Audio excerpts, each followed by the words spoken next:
siguiente presentación les quiero presentar a Paola.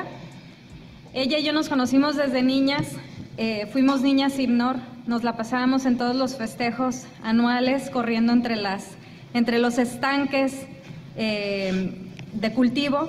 Es adoptada sudcaliforniana desde los 6 años, es mamá de Emi y Amelie, cocinera y panadera apasionada, comprometida con el aprovechamiento máximo de los residuos y quien además tiene a su cargo 40 gallinas, 3 pavos reales, 2 perros e infinidad de peces.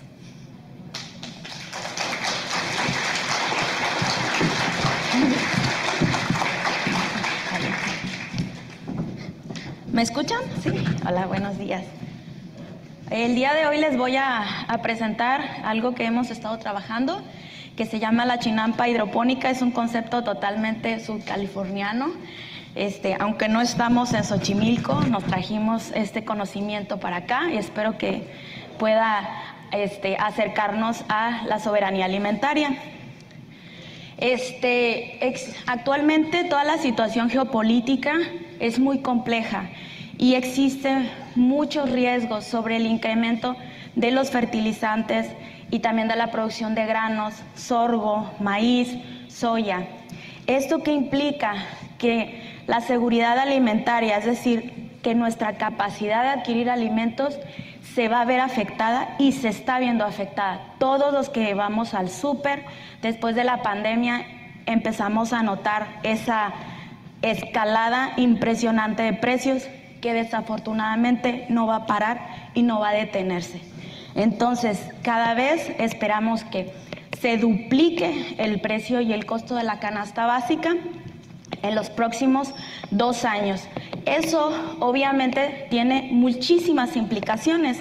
¿Por qué? Porque nosotros necesitamos alimento para sobrevivir y sobre todo como ciudadana sudcaliforniana nos damos cuenta que dependemos hasta el 85% de todo lo que viene de Sinaloa y de Sonora. Si llegara a haber un problema en estas regiones, directamente nos vemos afectados porque estamos constrictos a un ambiente donde la agricultura es difícil. Entonces, ¿qué podemos hacer, no? ¿Cuál ha sido como mi camino como individuo, como ser humano? Pues primero entender qué es la soberanía alimentaria. La soberanía alimentaria, no todos sabemos, es un derecho humano que tenemos a producir nuestros propios alimentos que van de acuerdo a nuestras costumbres, a nuestro pensamiento y que se interna, tenemos una relación, es nuestra intimidad con el alimento, pero nosotros tenemos ese derecho. Sin embargo, no todos podemos ejercer ese derecho. ¿Por qué? Porque no tenemos acceso a la tierra, fertilizantes, agua, tecnología, ni siquiera sabemos por dónde empezar. En la ciudad de La Paz, principalmente Cabo y La Paz, tenemos una circunferencia irregular donde tenemos un ambiente que le denominamos urbano, periurbano. En estos ambientes nosotros tenemos una competencia muy fuerte por el precio del suelo. Es decir, uno no puede ir y comprar una parcela así de fácil porque hay una industria turística que incrementa el precio. Entonces es difícil que inicie, ¿no?, tener acceso a la tierra o tener una aproximación a un sector productivo. Al mismo tiempo nos ubicamos en un desierto dentro de un desierto. Un desierto alimentario es aquel donde el alimento no lo podemos comprar porque no nos alcanza o tenemos que caminar muchos kilómetros para llegar a pie a un lugar donde compremos alimentos nutritivos. Y además vivimos en un desierto ambiental. Entonces, cuando empezamos este proyecto, CONACYT nos hizo esa mención, ustedes viven en la región más dura, donde ustedes tienen todo el ecosistema en contra y aparte toda la parte socioeconómica en contra. Pero entonces, aparte de eso, pues ¿qué sí podemos hacer, no? ¿Qué sí podemos hacer? Esa era como mi aproximación. Yo soy bióloga marina, he trabajado mucho tiempo en la industria, en la acuacultura, hice mi doctorado en agricultura, en producción orgánica de maíz, entonces tengo una formación bien rara, pero dije, todos contamos con 1 metro cuadrado, y es lo que nos dicen los estudios, todos contamos con eso. Bueno, ¿qué podemos hacer como individuos, como ciudadanos? ¿Qué es lo que sí podemos hacer? Entonces, obviamente en Cibnor pues empezamos a probar diferentes tecnologías, la mayoría basándonos, ¿no?, en lo que está haciendo Japón, lo que está haciendo Alemania, Brasil, en ciudades inteligentes que ya están tratando hoy en día de estimular la agricultura y la acuacultura urbana. De hecho, ya hoy en día hay industrias acuícolas abajo de los sótanos de edificios enormes. Se está produciendo anguila, se está produciendo salmón, se están produciendo muchas cosas. Entonces yo dije, bueno, por lo menos 1 metro cuadrado sí tenemos. ¿Qué vamos a hacer en ese metro cuadrado? Y probamos diferentes tecnologías, todas son muy caras, todas son difíciles de iniciar, se requiere mucha agua, fertilizantes, nutrientes, energía. Es una aproximación buena, pero no es una aproximación que puede ser realmente utilizada así, arraigada en nuestro estado.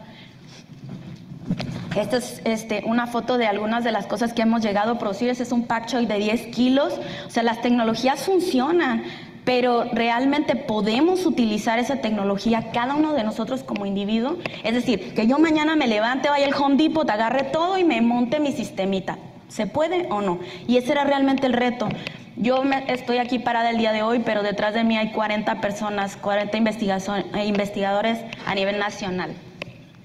Entonces dije, a ver, yo me acordaba que mi abuelita, doña Jesucita Magallón, de hecho nos dejó un libro. Ella hablaba mucho, era mujer de campo, entonces nos hablaba mucho de la importancia de reconocer nuestras raíces. Y en esos escritos, que en este libro que nos deja, ella hablaba mucho de las chinampas, ¿no? Y yo trabajo mucho con hidroponía, pero también trabajo con suelo, porque el suelo permite que se genere toda una simbiosis vegetal, los microorganismos florecen. O sea, es que casi como que si fuera ideal que juntáramos la hidroponía con el suelo como chinampa hidropónica. Dije, entonces volver a lo ancestral quizás sea una posibilidad, pero eso solamente era una idea. Las chinampas son sistemas de producción donde utilizamos mucho el agua, pero también el suelo y la simbiosis vegetal. Y luego llega Christoph, platicamos, chateamos, tiene 19 años, él es mexicano y holandés, y dejó su carrera allá en Holanda y pues me voy a hacer la chinampa contigo, Paola. Y se vino, dejó todo allá y empezamos a trabajar juntos. Es un genio, la verdad. Y pues entre él y yo con Selene empezamos a trabajar esto.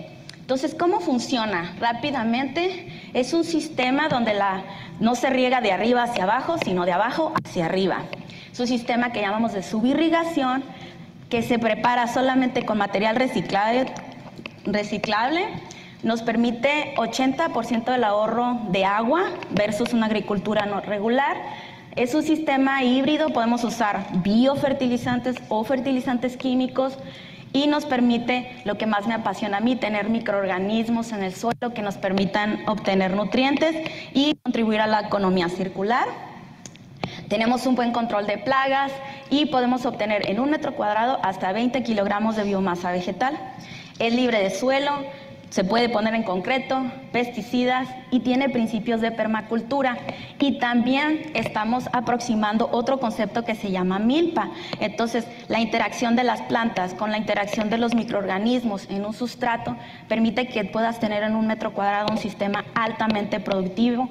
Ahora, ¿puedo comer y puedo ser autosuficiente con una pequeña chinampa? No, nadie. Lo que necesitamos un ser humano para poder ser autosuficientes es de 1 o 2 hectáreas. Entonces, eso no hay esas 2 hectáreas, no existen.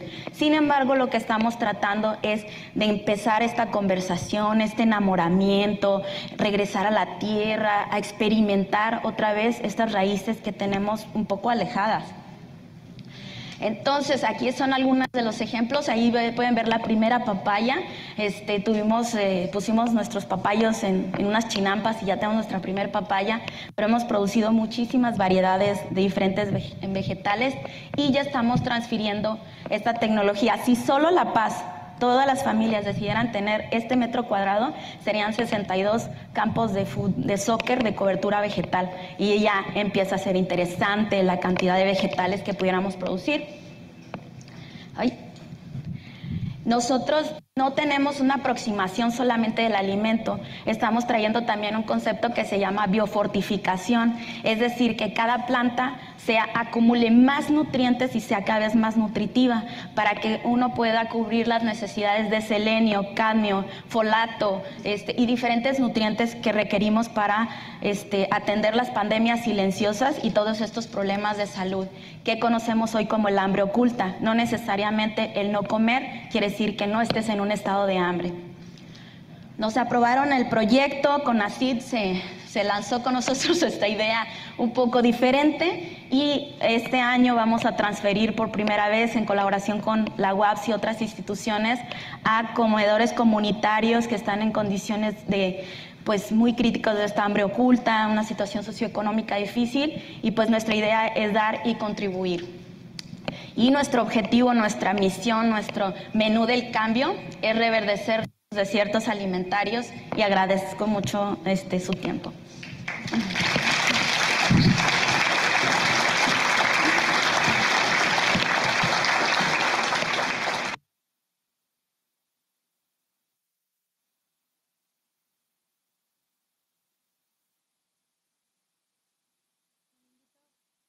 Perdón.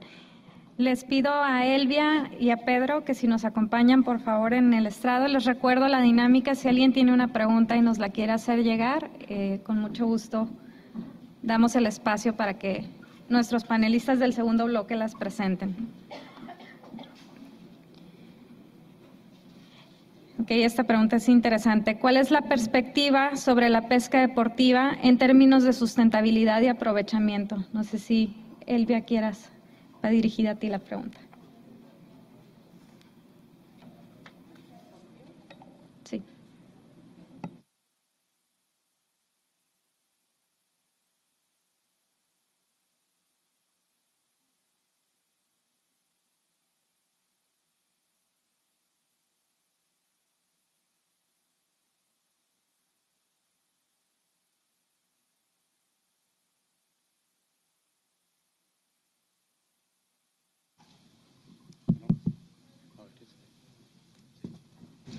Bueno, okay. Bueno, no soy experta en pesca deportiva, pero voy a dar así que mi punto de vista muy personal. Es un complemento, la verdad. No todas las áreas de aquí del estado son óptimas para pesca deportiva, es muy limitado, ¿no? Pero digamos que en el aspecto de sustentabilidad utilizan artes selectivas, lo cual es bueno,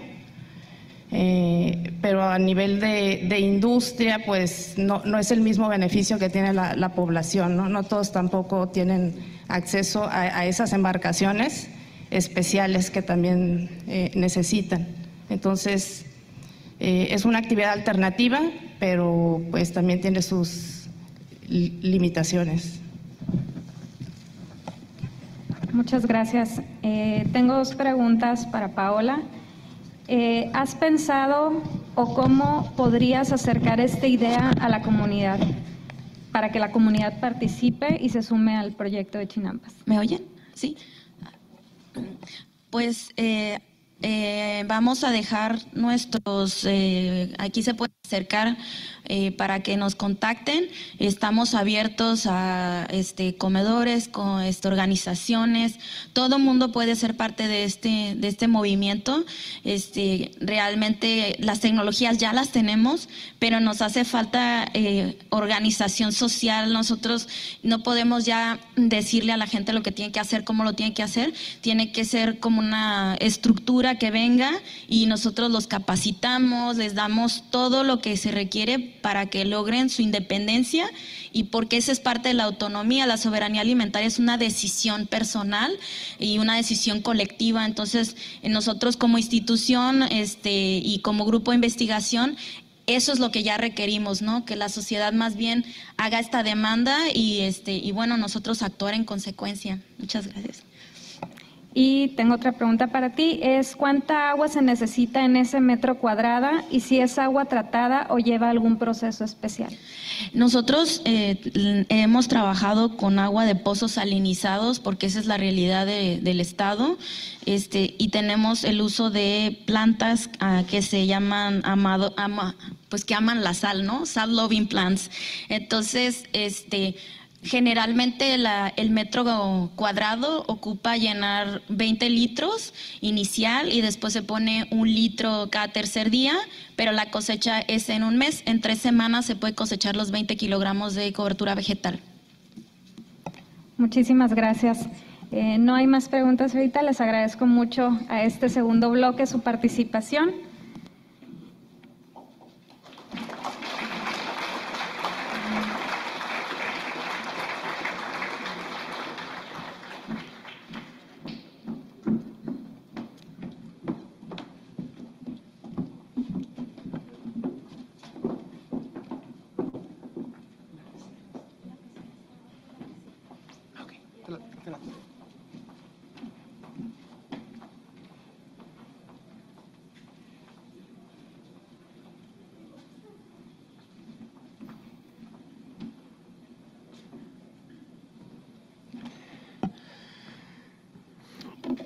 Nuestra siguiente ponente es María Zeta Flores.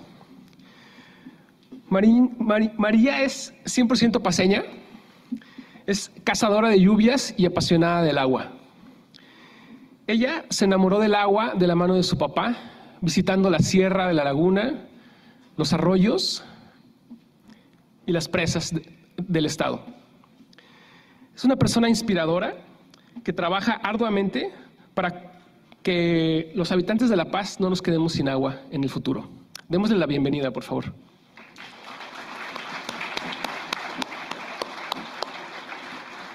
Prende un poquito, ya quiero. Bueno, ¿se escucha? ¿Sí se escucha? Sí, sí.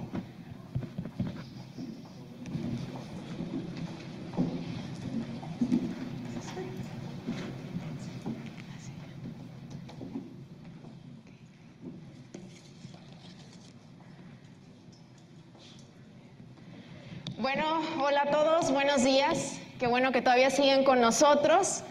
Vamos a adentrarnos entonces a una charla especial sobre el agua. Primero quiero dar las gracias a todo el equipo que estuvo detrás en esta mesa de trabajo, que somos bastantes. Y tenemos una pregunta inicial: ¿de dónde viene el agua en el estado más seco de México? Ah, caray, ¿somos el estado más seco de México? O sea, ¿realmente lo sabíamos? Es un dato. Somos el estado Baja California Sur que menos lluvia recibe de todo el país. Esto ya nos marca una pauta del escenario tan complejo que vivimos en el tema agua en la ciudad de La Paz y obviamente en nuestro estado.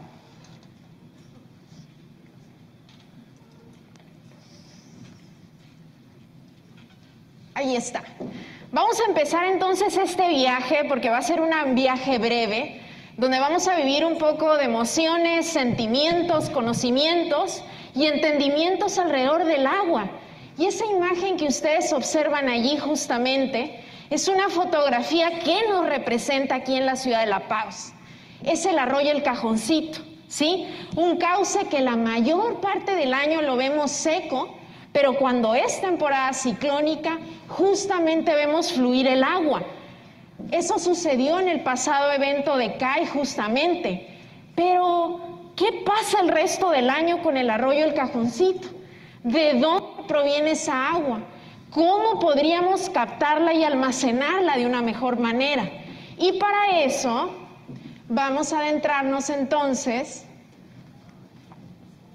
hacia la ventana, ¿ok? Un poco de historia, porque lo que vamos a platicar el día de hoy no empezó justamente en septiembre del 2022. Empezó hace muchos años con mi padre. Mi padre, bueno, Emigdio Zeta Flores, es una persona que se dedicó también al estudio del agua.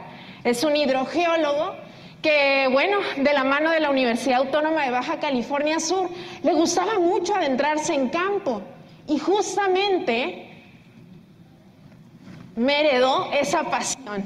Justamente esa imagen que vemos nosotros allí es en el cauce del arroyo El Cajoncito. Yo era muy pequeña, vamos, medía más de 1 metro, era muy chiquitina y realmente no le entendía cuando él me explicaba y me llevaba a campo de qué eran todos esos conceptos tan complejos. Él me hablaba de cuencas, de acuíferos, pero yo realmente no lograba profundizar qué era lo que me estaba explicando. Y él me dijo algo que conservo hasta la fecha.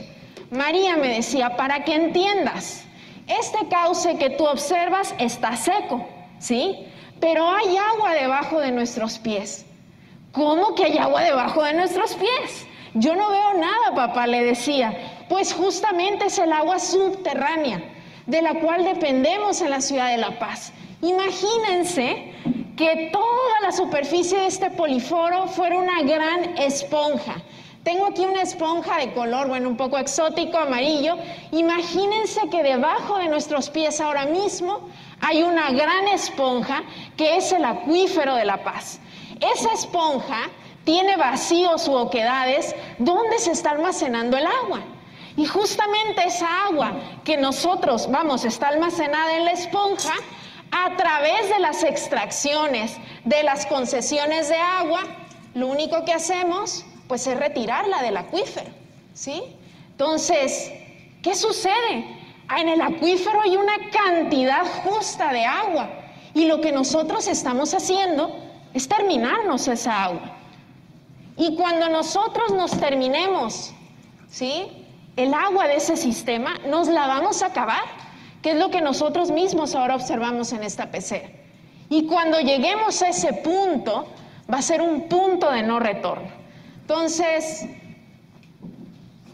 justamente ya antiguos pintores ya nos marcaban la importancia del agua. Este no es un tema actual. Tenemos una pintura por ahí de Velázquez, ¿sí?, de Leonardo da Vinci, el aguador de Sevilla.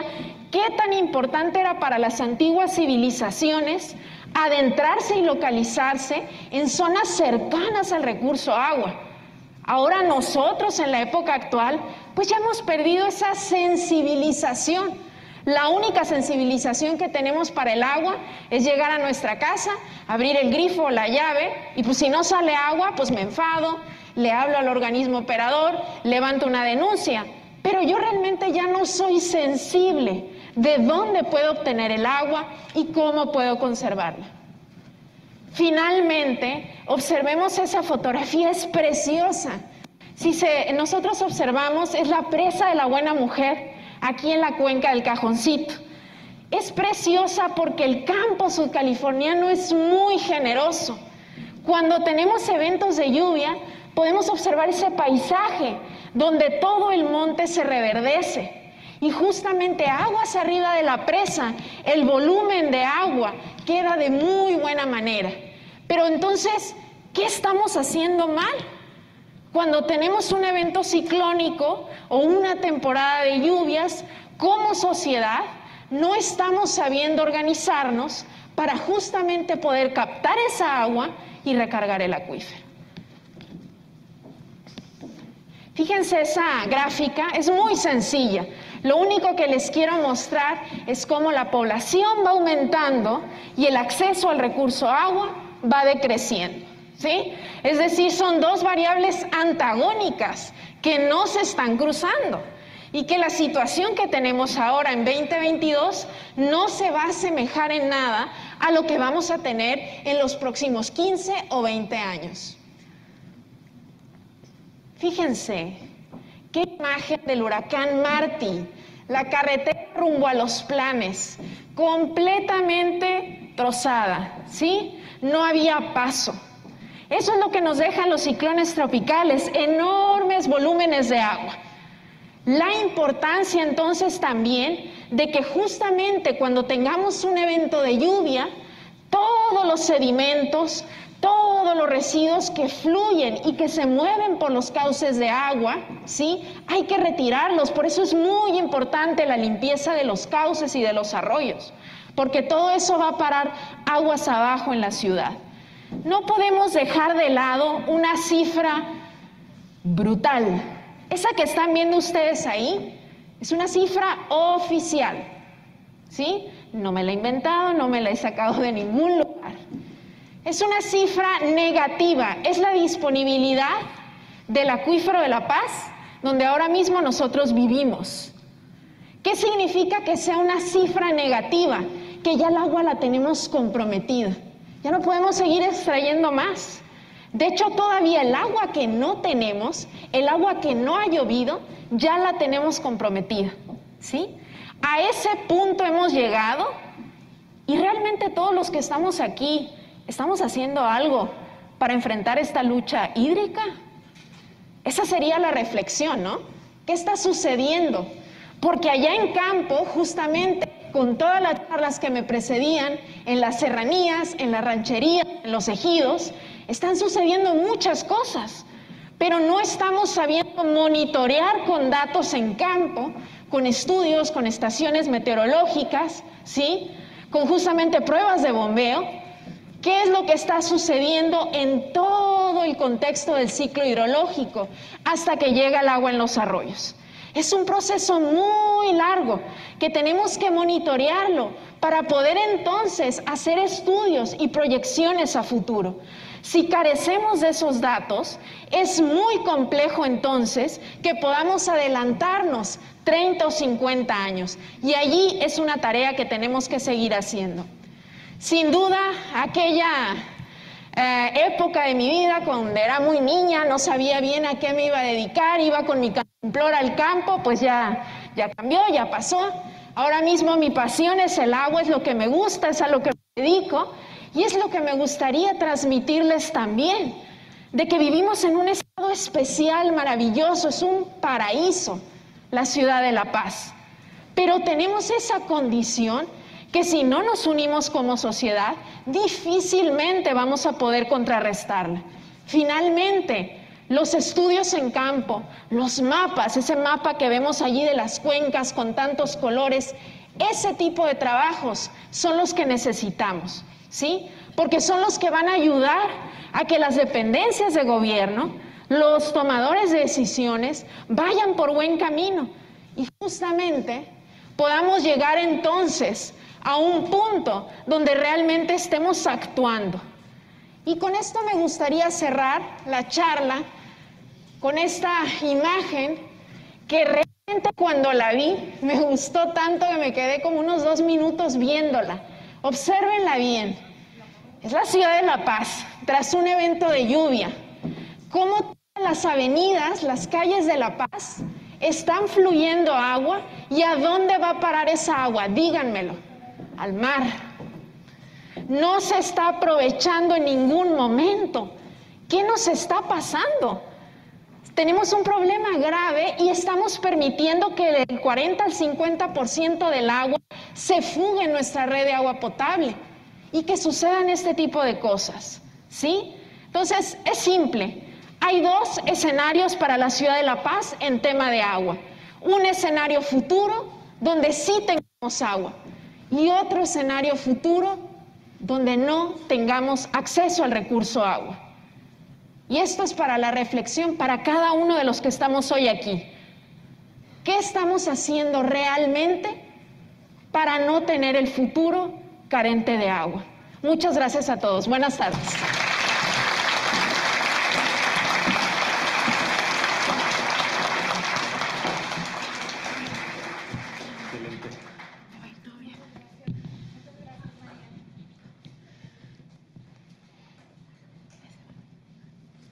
En nuestra siguiente ponencia les quiero presentar a Alfredo Bermúdez, quien es paceño, tiene fans, y se dedica a caminar por los cerros, a tratar de inspirar conciencias y a entender la situación energética de Baja California Sur, para formar alianzas con el fin de resolver problemas relacionados con la energía en nuestro estado. Gracias.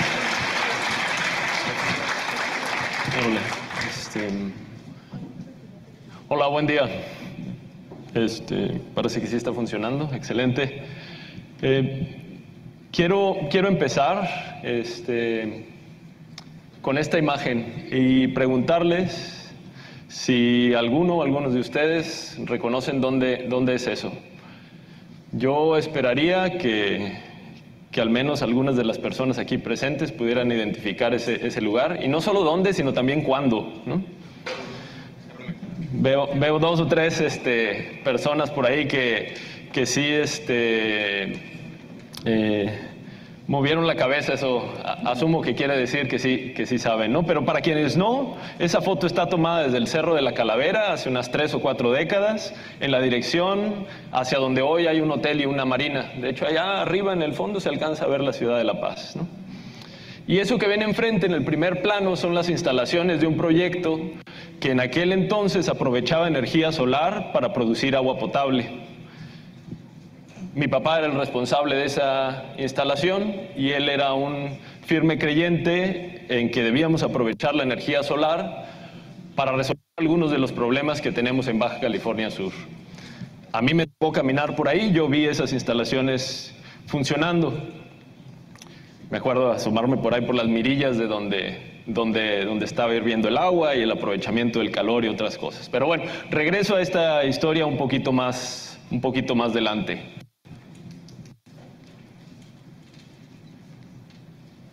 Perdón, a ver, ¿funciona?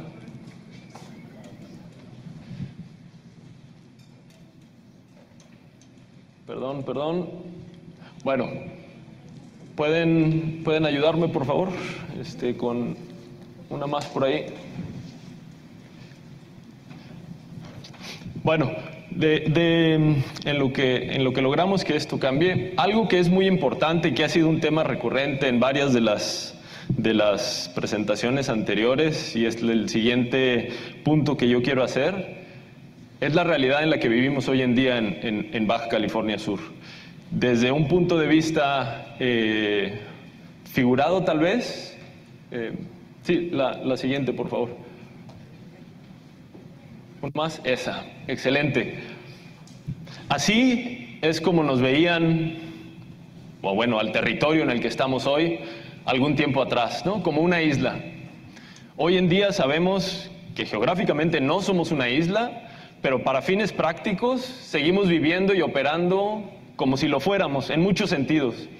Y yo quiero aterrizar hoy en algunas de las consecuencias y los impactos que ese aislamiento, que esa realidad tiene particularmente en el suministro de energía para los que vivimos en La Paz y en Baja California Sur.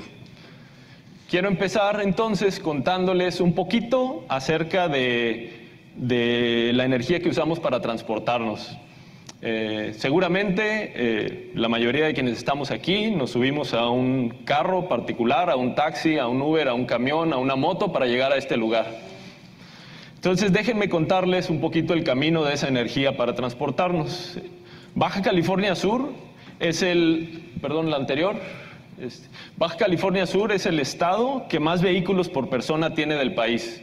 Se lleva de calle a los demás, ¿no? Por la razón que ustedes quieran y gusten, ¿no? Por el clima, porque tenemos acceso fácil a vehículos de segunda mano, lo que sea. El chiste es que tenemos muchos vehículos. Y además consumimos mucha gasolina en relación a la población que tenemos, ¿no? A veces 2 o más veces el promedio nacional. Y entonces, otra vez, en una reflexión similar a que los amigos que me antecedieron hicieron, ¿cómo le hacemos para que haya gasolina aquí en Baja California Sur y particularmente en La Paz? Les cuento, para que eso sea posible, sale un barco desde Houston, si me pueden dar hacia atrás, por favor. Una hacia adelante, mil disculpas. Ahí, un clic, por favor. Sale un barco desde Houston que atraviesa el Golfo de México, llega a Veracruz en Pajaritos, mete esa gasolina en un ducto, la pasa por otro ducto desde Minatitlán, llega a Salina Cruz, se sube a un barco por el Océano Pacífico, el Mar de Cortés y finalmente llega a La Paz, ¿no? Y luego se sube a una pipa y se va a las estaciones de distribución, a las gasolineras. Y si va a otras partes del estado, pues el camino sigue, ¿no? Es un camino todavía más largo. Imagínense los miles de kilómetros, literalmente miles de kilómetros, que ese litro de gasolina tuvo que viajar para que ustedes y yo pudiéramos venir del centro a la universidad el día de hoy o para que podamos ir al súper hoy en la noche, ¿no? Les cuento ahora otra historia. Digo, esto ya a mí me empieza a jalar de los pelos, ¿no? O sea, empieza a ser una situación medio desesperante y absurda tal vez, ¿no? Otra historia parecida, la electricidad. En Baja California Sur también somos uno de los estados que más electricidad consume en relación al tamaño de la población que tenemos. Algunos años un poquito más arriba, otros más abajo, pero siempre estamos en el extremo alto, ¿no? Entre los primeros 5 o 6. Otra vez, por la razón que sea, por el clima, por el nivel de vida, por las actividades económicas, la razón que ustedes quieran, el hecho es que consumimos mucha electricidad. Y vámonos otra vez, los invito, vamos a echarnos un clavado a través del enchufe y vamos a ver a dónde llegamos hacia atrás. ¿Cómo es posible que todos nosotros podamos subir el switch para prender las luces? Bueno, pues conozcamos un poquito de este camino, ¿no? Empezamos en nuestra casa, en la escuela, en el trabajo, donde sea que estemos, y vámonos yendo para atrás, ¿no? Pasamos por las redes de distribución, los cables, los postes, el transformador que está en la esquina de la casa, las líneas de transmisión, esas torres bien grandes que están junto a la carretera, y finalmente llegamos a una central donde se genera la electricidad. Creo que hasta ahí pues es bastante común, ¿no? Creo que todos más o menos tenemos esa idea en la cabeza. Pero la mayoría de la electricidad se genera quemando un combustible, ¿no? Entonces el camino no termina ahí, todavía hay una historia bastante larga que va más atrás de eso. Otra vez, para que pudiera llegar ese combustible que llegó por mar a Baja California Sur, tuvo que pasar ese barco por el Mar de Cortés, por el Océano Pacífico, tal vez vino de Salina Cruz, si es nacional, o probablemente desde el extranjero, ¿no? Otra vez la misma historia, ¿no? Estamos trayendo energía desde miles y miles de kilómetros para que ustedes y yo podamos llegar en la noche y prender el switch o refrigerar la comida, cargar el celular o cualquier otra cosa que ustedes hagan en sus casas o en sus trabajos, ¿no? ¿Cómo es posible que dependamos de una enorme cadena de cosas que tienen que pasar desde muy lejos, ¿no? Imagínense todas las cosas que tuvieron que pasar bien para que podamos prender la luz, ¿no? El barco, el camino, el transporte, el ducto, los procesos, la venta, la distribución, todo tuvo que salir bien para que pudiéramos prender la luz, ¿no? Vamos pensándolo al revés.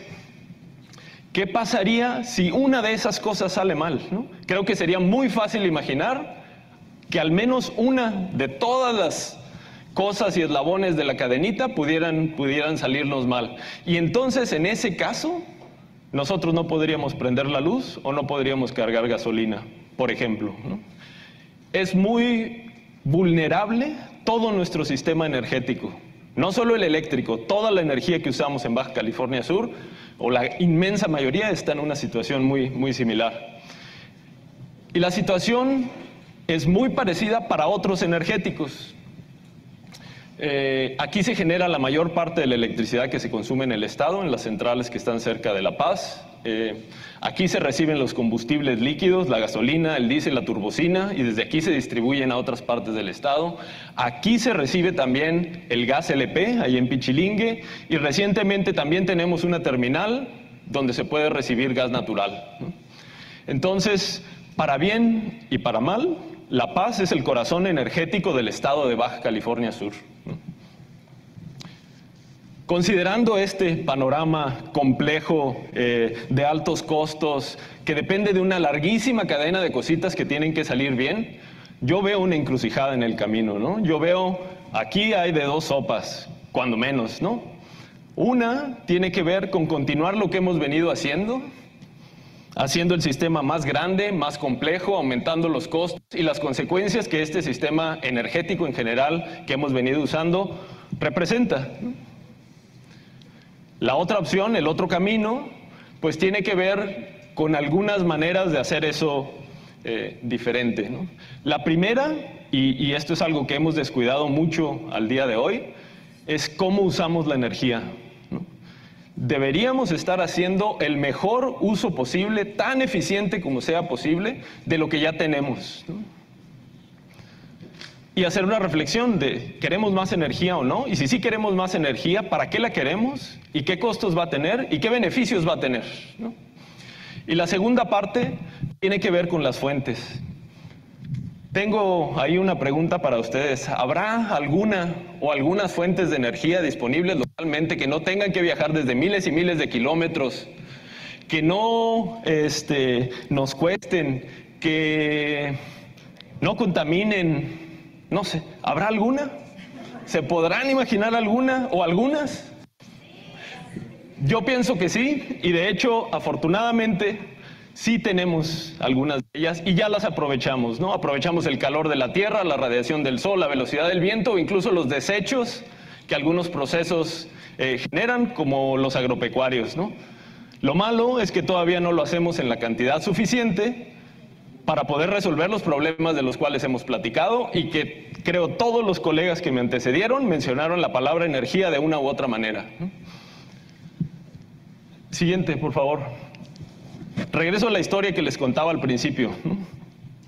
Esa semillita que igual mi papá sembró en mí, pues hoy me toca a mí también ser sembrador de semillas, y es en general a lo que me dedico, ¿no? Y es lo que estoy tratando de hacer ahorita con quienes estamos aquí, y también con pues decenas de estudiantes que para su fortuna o desdicha, pues me tienen de acompañante durante 4 o 5 años aquí en la universidad, ¿no?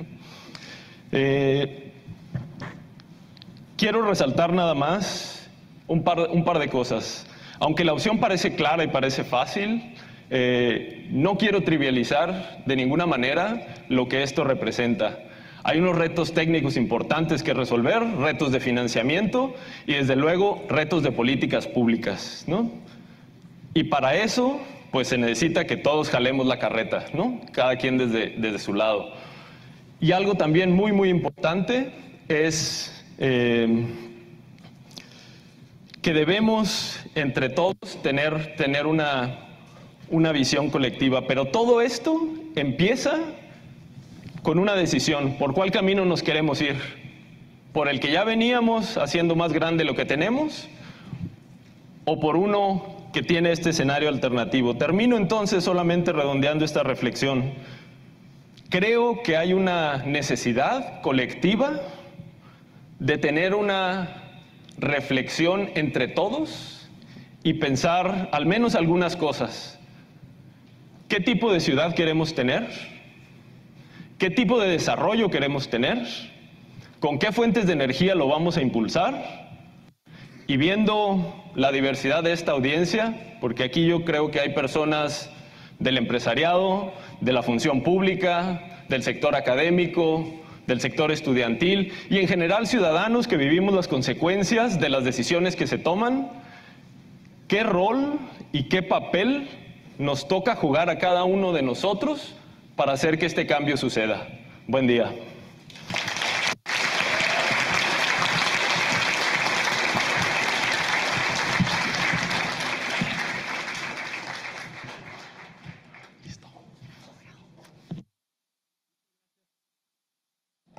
Muchas gracias, Alfredo. Creo que nos dejó pensando a más de uno. Estamos cerca de concluir este evento. Nuestra última ponente es Carmina Valiente.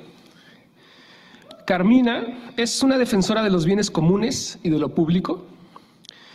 Es una exploradora de paisajes y admiradora del micro y macromundo de la naturaleza, de donde encuentra su fuente de inspiración. Ella busca entender cómo el turismo transforma los espacios a través del tiempo y los cambios sociales que con ellos se producen. Bienvenida, Carmina.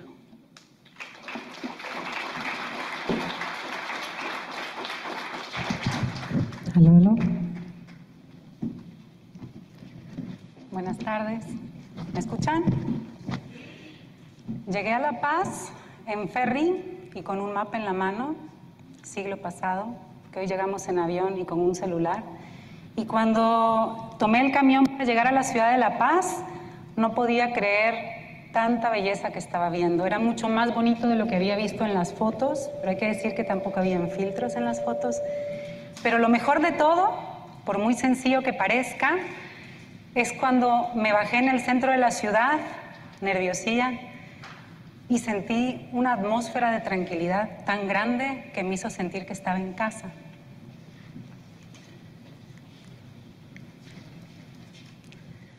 La tranquilidad y la libertad de acceso que tenemos a la belleza natural son dos cualidades que no todos los lugares bellos del mundo la tienen. El contacto que se vive aquí con la tierra, con el cielo y con el mar han mantenido una cultura de la naturaleza muy particular. A inicios del siglo XXI, algo comenzó a cambiar drásticamente en Baja California Sur, así como en otras regiones turísticas y costeras del mundo.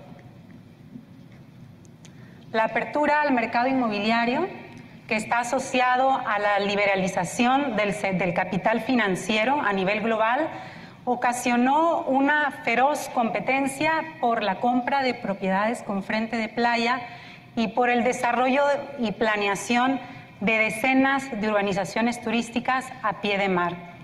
Desde entonces, la sociedad organizada ha comenzado a liberar batallas para defender la riqueza natural y sus lugares preciados de este crecimiento, y esas batallas han sido interminables.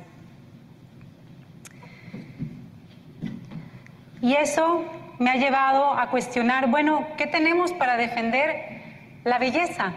¿Qué tenemos para defender la belleza, los lugares que nos son preciados?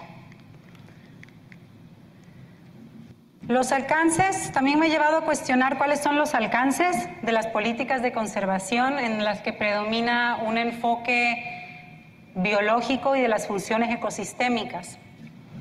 En mi quehacer como científica social he querido encontrar vías plurales, transversales e incluyentes que nos permiten integrar los valores socioculturales y de bienestar a los procesos de conservación que trasciendan esta parte biológica de las funciones ecosistémicas. Y a veces es difícil de entrever estas partes, estos valores, y de asignarles un valor económico.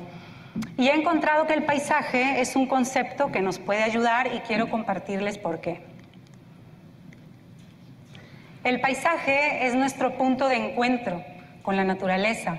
Es la forma en que delimitamos la naturaleza con la mirada. Es también la forma visible de cómo interiorizamos y experimentamos nuestro entorno. Y estas experiencias, aunque emergen desde la mirada, suceden con todos nuestros sentidos. Y es por eso que hay lugares, es por eso que hay memorias que trascienden, memorias que guardamos de lugares que trascienden y que se guardan a largo plazo. Y también es por eso que hay lugares que se vuelven sagrados en nuestra vida. Se sabe que el contacto con la naturaleza genera bienestar y que mejora nuestra calidad de vida, que tiene efectos restauradores en la salud física, mental y emocional, y la experiencia de la pandemia ha reforzado esta evidencia. Se sabe también que el contacto con la naturaleza, que el contar con espacios recreativos en la naturaleza genera un sentido de pertenencia y de identidad territorial, revitalizando con ello el tejido social que somos. Y esto tiene efectos positivos en el comportamiento social y también, por lo tanto, en los temas de seguridad pública y en temas relacionados a la responsabilidad que vamos adquiriendo en el cuidado de nuestro entorno. Esto quiere decir entonces que los espacios de contacto con la naturaleza son una oportunidad para que construyamos ciudadanía y para que nos eduquemos en el bien común. Como organismo colectivo que somos, así como otras especies, modelamos nuestro entorno, modelamos nuestro espacio con nuestras acciones. Es decir, producimos nuestros espacios de vida y esto sucede en función de algo. Hay una orientación y una intencionalidad política. Genéricamente nosotros le llamamos desarrollo. Y este espacio producido se convierte en nuestro medio, es decir, lo que media entre nosotros, por lo tanto, en la condición de nuestra interacción social. Y leer el espacio producido es una forma de ver cómo materializamos nuestra organización social y de entender por qué nos relacionamos como nos relacionamos. Y bueno, la producción de espacio, siempre la humanidad hemos modelado nuestros espacios en función de algo. Lo que ha cambiado ahora es que mientras que antes organizábamos el espacio en función de la producción de mercancías, de su flujo, intercambio y consumo, hoy el espacio se ha convertido en la mercancía y el paisaje en su soporte publicitario. La belleza escénica y la tranquilidad social son dos recursos fundamentales para generar inversiones en el sector inmobiliario. Pero una vez que se generan esas inversiones, el paisaje es transformado completamente. Y la transformación del paisaje no es en sí un problema, sino la forma en cómo sucede, la rapidez, la intensidad y la escala. A diferencia de otras especies y de las funciones ecosistémicas que pueden regenerarse con su protección de la explotación, un paisaje que se destruye no se vuelve a recuperar nunca. Y hay algo de nosotros que también se muere con esta pérdida. Nuestra responsabilidad entonces por el medio se diluye porque nos disasociamos de nuestro entorno y adecuamos nuestros estilos de vida a las nuevas condiciones. Actualmente este es el plan de desarrollo urbano de La Paz, y la franja costera es la zona destinada exclusivamente al uso turístico residencial. Por la experiencia que tenemos de Los Cabos, sabemos que esto significa el amurallamiento del mar, y en términos de lectura del espacio producido, esto lo que refleja es una polarización, una geometría de la polarización social. ¿Y qué tenemos para contener estos planes de crecimiento de un mercado global?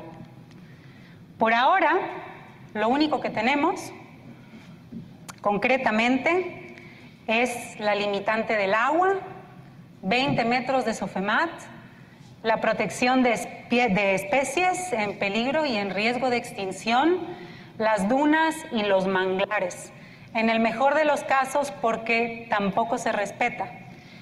Y bueno, la pregunta es entonces, ¿qué espacios queremos producir para ser la sociedad que queremos ser y relacionarnos como queremos relacionarnos?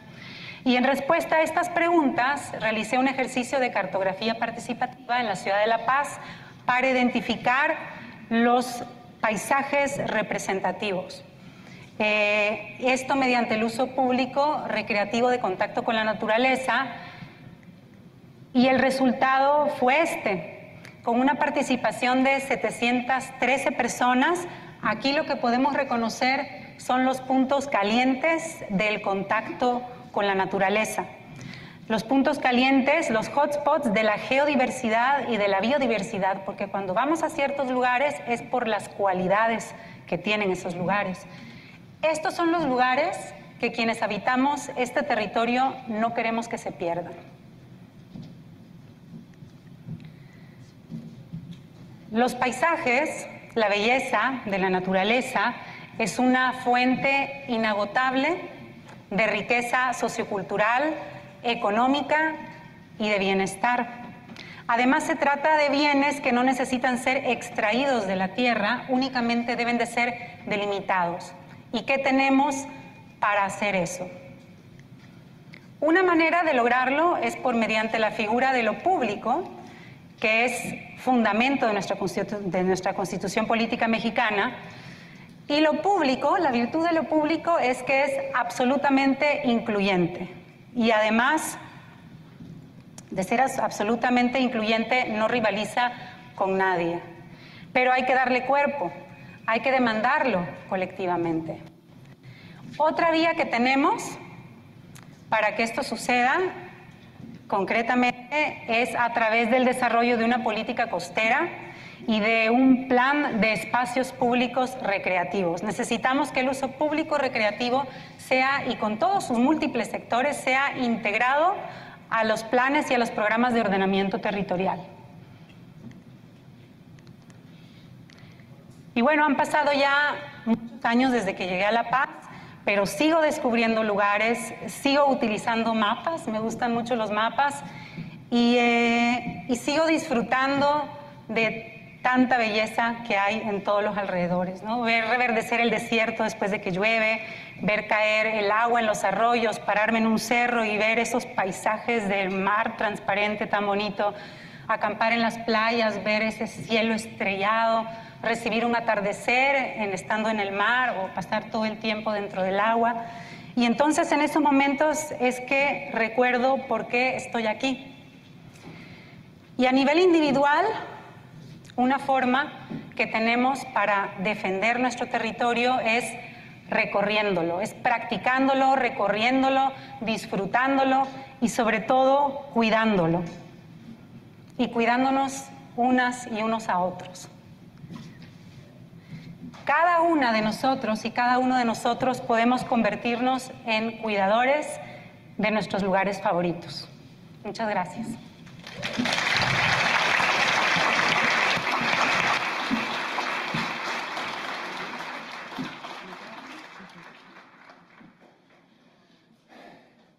Recuerden, esta es la última sesión de preguntas. Si tienen una pregunta, por favor, háganosla pasar.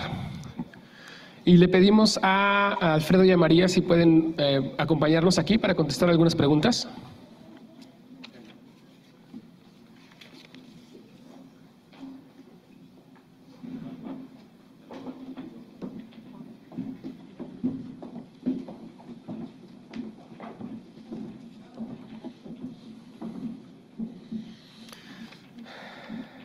Les quiero recordar que si no alcanzamos a contestar todas estas preguntas, si dejaron sus datos, vamos a encargarnos de ponernos en contacto con ustedes. Hay muchas preguntas. La primera va para María y nos dicen que si consideras que el crecimiento turístico en La Paz y en Baja California Sur es compatible con la disponibilidad del agua.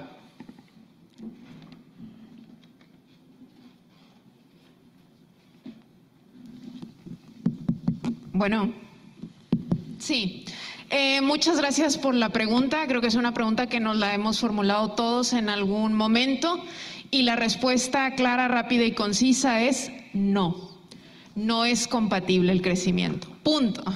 Entonces, podemos darle más o menos vueltas a esa respuesta, a esa pregunta, pero la respuesta es no.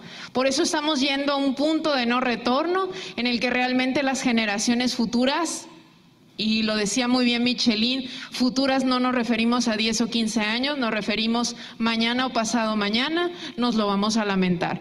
Por eso la preocupación de qué está sucediendo con la ciudad de La Paz, hacia dónde está creciendo, porque cada vez somos más y el agua es menos. Entonces hay una problemática muy profunda ahí que hay que enfrentar y enfrentarla todos.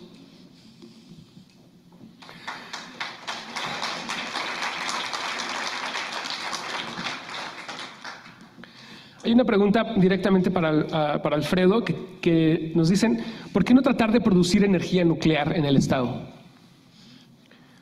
Creo que no hay una restricción específica de por qué no hacerlo. Han habido planes con anterioridad de tener centrales nucleares aquí que sirvan para obtener electricidad. Tiene algunos retos, hay que recordar que todo tiene ventajas y desventajas y hay que evaluar pues qué nos representaría tener una central de este tipo para producir electricidad.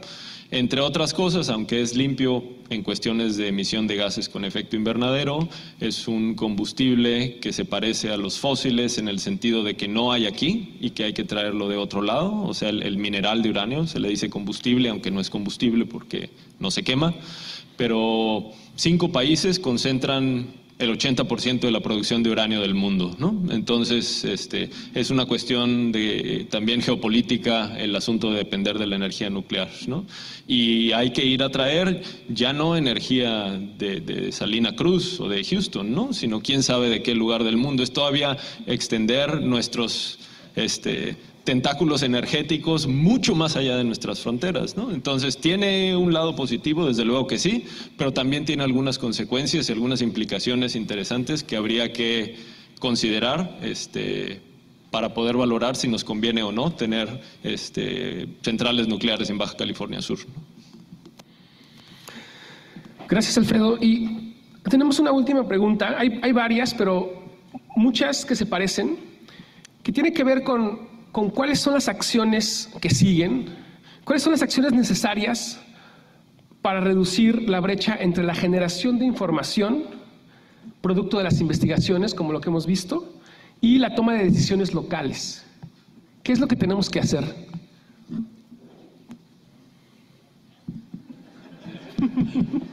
Bueno, este es un ejercicio, ¿no?, que ya estamos realizando. Yo creo que hay muchos ejercicios como este.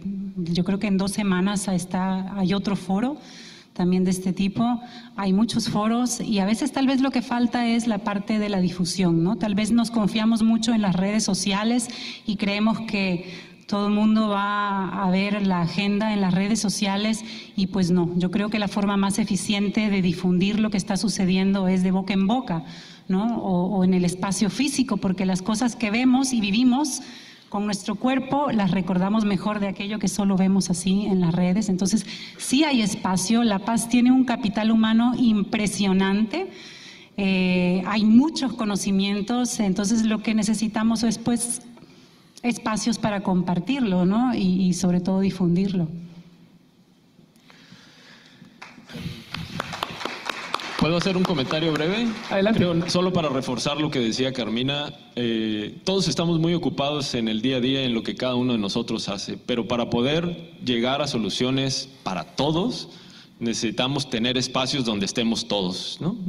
Donde podamos platicar, intercambiar puntos de vista para llegar a alguna conclusión, la que sea, ¿no? Pero que creo que lo fundamental es favorecer la posibilidad de platicar entre nosotros. Muchas gracias. Gracias a los panelistas. Antes del cierre tenemos un aviso importante que nos va a hacer Elisa Gómez de Cómo Vamos La Paz. Le damos la palabra.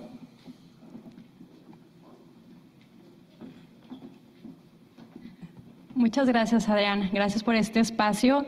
Sin duda estamos ya en la era de la atención. Pasamos de la era de la información, en donde ya todos tenemos muchísima información en nuestro celular, a la era de la atención. Y ahorita que yo tengo su atención con toda esta información acerca del cuidado de nuestra ciudad, quiero invitarlos al 4º Congreso Internacional Ciudades Más Humanas.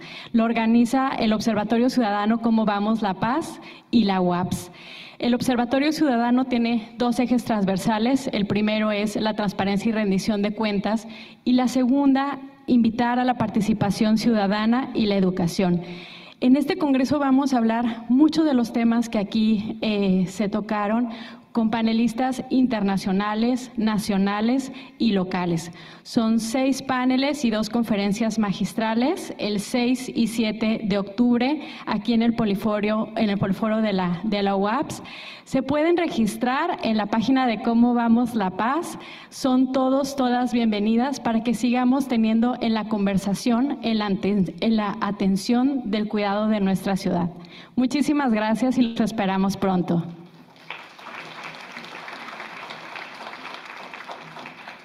Muchas gracias, Elisa. Pues en este ejercicio hemos visto a la gente, no sé si se dieron cuenta, estos ciudadanos de La Paz salir de su zona de confort. Yo cuando llegué a La Paz, hace más de 22 años, también salí de mi zona de confort. Yo vivía en la Ciudad de México, en mi casa, y vine a esta ciudad con el sueño de ser un biólogo marino que pudiera explorar los océanos y tener un laboratorio donde pudiera hacer investigaciones. Ese camino para poder llegar a hacerlo no fue fácil. Sin embargo, me enamoré, igual que todas las demás personas que estuvieron antes de mí, me enamoré de La Paz, me enamoré de la biodiversidad y de los lugares que tiene este lugar. Después me enamoré de una sirena paceña, que ahora es mi esposa, que está sentada por aquí, con la cual tenemos 2 hijos que crecieron jugando en las playas del Mogote, snorkeleando en los arrecifes locales, y que les encanta comer pulpo y les encanta comer almejas chocolatas, igual que a todos. Entonces, a estos científicos que acabamos de escuchar y a otros 40 científicos que participaron en esta iniciativa, que no los vieron aquí hablando, pero que participaron en estos grupos de trabajo que estuvieron hablando, que crearon unos documentos. Allá afuera están unas mamparas con unos códigos QR que los pueden llevar a ver los documentos técnicos que estos grupos prepararon, que nos pueden ayudar para tomar mejores decisiones en la ciudad. Es un inicio de cómo nos queremos comenzar a involucrar como científicos, pero no nada más como científicos, sino como ciudadanos de la paz, porque creemos que tenemos que tener un papel muchísimo más activo en el futuro de la ciudad que queremos. Y este esfuerzo, este foro es un intento por salirnos de hacer las cosas cotidianas, como dice Alfredo. Todo el mundo tenemos muchas cosas que hacer, pero ese es el esfuerzo de nosotros para poder hacer un cambio y poder hacer algo distinto, que es tratar de comunicarnos de una manera diferente con otras personas que quizá no son científicos, pero que somos todos ciudadanos de la paz. Y como hemos visto en estas presentaciones, todos los que estamos aquí tendríamos que estarnos preocupando por qué agua vamos a tomar el día de mañana o en unos años, qué aire vamos a estar respirando, qué especies locales de pescados y mariscos queremos seguir comiendo en el futuro, cuáles son los espacios públicos que queremos seguir disfrutando como familia y tener acceso a los cerros, a qué playas, a qué arroyos, cómo queremos crear esa visión de la paz en el futuro. Y creemos y estamos convencidos que es algo que tenemos que hacer no nada más nosotros, sino que tenemos que abrirnos hacia muchos otros sectores. Esto que nos acaban de mencionar de cómo vamos la paz es un paso donde estará un grupo más amplio todavía, pero tenemos que hacer eso. Tenemos que ser capaces de salirnos de la zona de confort y comenzar a hacer cosas distintas. Entonces, les pido por favor que les demos un aplauso a los ponentes que se atrevieron a hacer eso.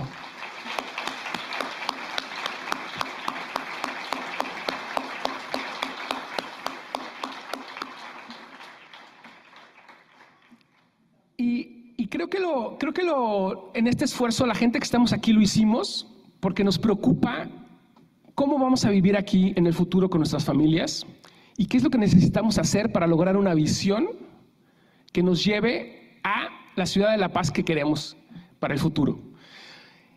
Este foro es solo el comienzo.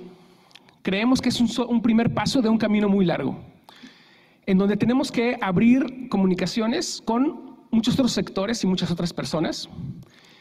Tenemos que buscar los lugares en donde tener estas conversaciones. Y si no existen estos foros y estos lugares, tenemos que crearlos. Y este foro fue un intento de crear y de conectar a científicos que quizá antes nos conocíamos, pero que no hablábamos sobre cuál es el futuro que tenemos compartido en este lugar y cómo podemos utilizar la información científica y la alta capacidad que tenemos y la enorme cantidad de científicos que viven en La Paz, cómo podemos hacer que eso se sienta más tangiblemente en la ciudad y en la toma de decisiones locales. Creemos que podemos ayudar a tomar mejores decisiones, no solo al gobierno, sino a muchos diferentes actores.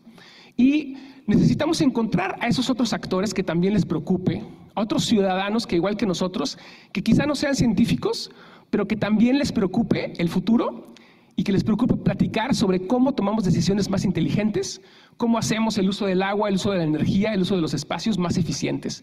Y necesitamos que nos ayuden ustedes a encontrarlos y que nos ayuden a abrir esas vías de comunicación. Quiero dar las gracias a todo el equipo que hizo posible este evento. Tenemos muchos meses trabajando. Quiero agradecerle a todos los organizadores, a los ponentes obviamente que nos ayudaron, a todos los científicos que estuvieron en los grupos de trabajo, a la gente que está en Ciudad de México y en otros lados en la transmisión en línea, a todas las personas que nos ayudaron para que esto saliera en redes sociales. Va a estar la grabación en YouTube, en la página de Mares Mexicanos. Y queremos agradecerles sobre todo a ustedes su participación, que hayan venido aquí para iniciar estas conversaciones. Y les pedimos que por favor, ahorita vamos a terminar el evento, sin embargo no nos vamos a ir.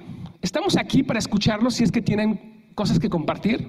Estamos haciendo algunas entrevistas porque estamos documentando este proceso y algunos de ustedes nos encantaría que nos comentaran qué es lo que piensan de esta iniciativa y qué cosas creen que son necesarias hacer y cómo podemos hacerlas para organizarnos mejor como una sociedad en la paz, para tomar mejores decisiones. Muchísimas gracias por su atención.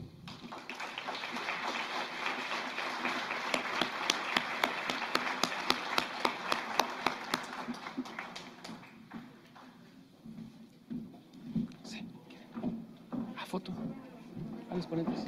Sí.